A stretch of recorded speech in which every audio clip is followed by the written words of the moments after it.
So the countdown has begun in right earnest as Russian President Vladimir Putin is all set to arrive in India in just a couple of hours. It's going to be a short 1.5-day visit. It is the first that Vladimir Putin is coming to India since the beginning of the Russia-Ukraine war, which started in February of 2022. He will co-chair the 23rd Russia-India Annual Summit along with Prime Minister Modi. There are going to be restricted talks, a private dinner later tonight at 7 LKM. On the agenda will be key discussions around geopolitics, major defense deals, whether they will order more batteries of the S-400 missile defense system. That is something that we will be talking about. Also, potentially co-manufacturing of S-500 missile defense systems. The Russians are very keen and are actively pushing the fifth-generation fighter jet, the Sukhoi 57. Is the Indian Air Force ready for it? We will also probe a little more through the course of our coverage, our build-up coverage in the next couple of hours. Also, there is shifting geopolitics and global scrutiny.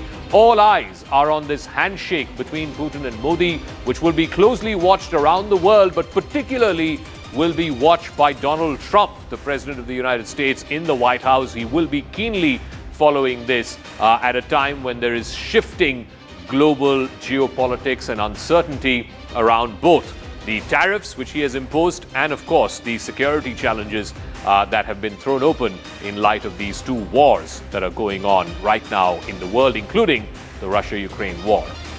But I want to first talk about the trade relationship. Remember, up until a few years ago, India and Russia did not have that much of a trade relationship to speak of, but that has changed in the last few years, particularly India and Russia. The trade volume has gone up substantially since the war in Ukraine began, driven largely by energy purchases. It was approximately 68 billion or so, of which Indian exports to Russia is minuscule. It is under 5 billion. 4.88 billion is what India exported to Russia last year. But Russian exports into India are to the tune of $65 billion. Almost 60 billion out of the 65 billion is virtually oil and gas exports that have come from Russia, primarily on the back of the Russia-Ukraine war and these deep discounts that were being offered by Russian oil companies. Therefore, the scale is tipped hugely in favor of Russia, but also the trade deficit amounts to the second largest trade deficit that India has had with any country. The only exception, of course, being China. That's the country with which India has the largest trade deficit. And now the second largest trade deficit is with Russia. So the question is, can India bridge that gap, that trade deficit, in this upcoming visit of Vladimir Putin? What is it that India can export to Russia in terms of pharmaceuticals, in terms of agricultural produce? Is there anything that India can export to Russia that Russia can absorb and Russian companies can import thereby to try and balance out that trade and reduce that trade deficit? I want to go across to my colleague Siddhant, who's joining us live from 7 LKM. Akanksha will be joining us from Bharat Mandapam, where tomorrow there will be a massive India-Russia CEOs forum.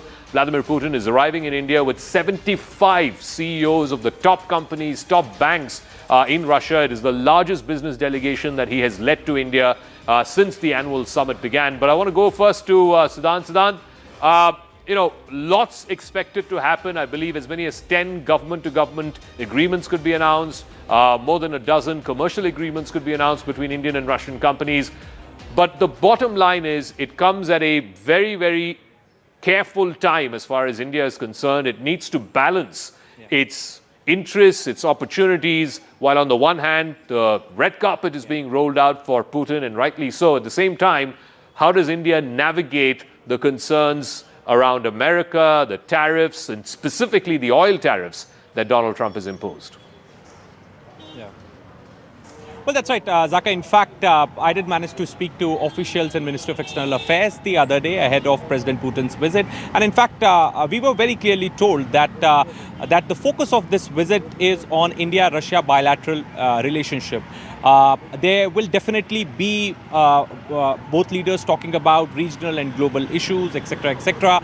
But the focus is on the bilateral issues. It's a long-standing, time-tested strategic partnership between Russia and India. Annual summit is a tradition. Last year it was Prime Minister Modi in Moscow. This year it was President Putin's turn, so he will be in India. In fact, he is also accompanied by a big delegation nation, Zaka. Many of its members have already arrived. Deputy Prime Minister is in India. In fact, the Defence Minister has just arrived.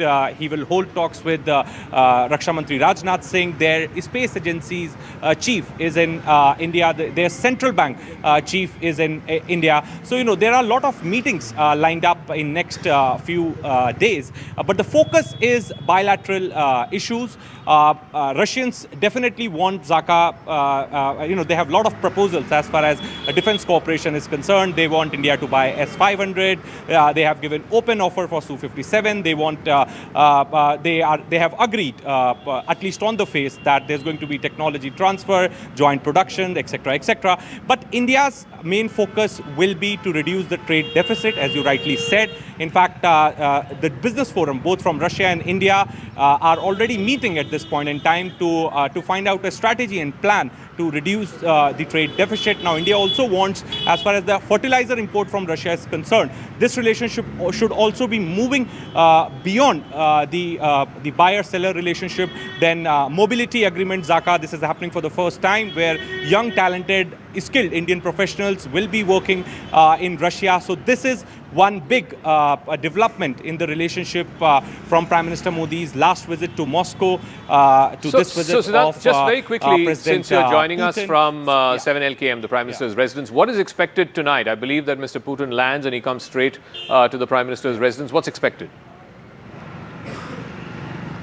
Well, Zaka, this particular informal meeting is very, very significant, because if you remember, last time when Prime Minister Modi visited Moscow, President Putin invited him at his private mansion and they held talks for about 2 hours. And in that meeting only, they shared perspective as far as Ukraine conflict is concerned. So this is a very special gesture which the leaders extend only for few selected leaders. Now, even if you talk about Prime Minister Modi, he has done this only for President Joseph Biden, Vice President J.D. Vance, Prime Minister Benjamin Netanyahu, and for President Putin when he visited India earlier. So today's meeting is something very important, because in today's meeting, it's only going to be Prime Minister Modi and President Putin and the interpreters, nobody else. All right. Akanksha is also joining us from Bharat Mandapam, where I believe there's going to be this massive CEOs roundtable where both the President and the Prime Minister will be addressing the CEOs roundtable. A huge delegation of Russian CEOs and heads of banks will be accompanying President Putin. What can we expect? Because there is concern around the trade deficit. This is largely a two-legged relationship, one on the defense side, the other on the energy and oil side.